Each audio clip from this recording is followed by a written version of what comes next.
naman ang ano natin. Hello guys, ito kasama ko po si Ate Bronze na po siya dahil nakakuha na siya ng kanyang dalawang downline mga kaibigan. So, ito nga, dahil sipagan ni Ate, magkaroon na rin siya ng weekly income. Sa Thursday natin ipapakita ko sa inyo mga kaibigan ang kinita ni Ate. Alright? So, shout out ko lang po ang dalawang downline ni Ate na si Ma'am Refit Abasi Mayomis. Ayun po, 1 year ang kanyang binayaran mga kaibigan. Alright?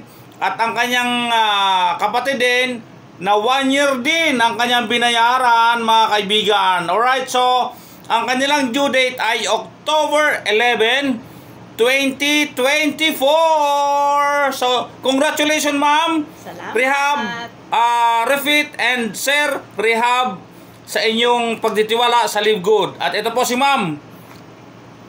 Hi. Alright. Thanks a lot.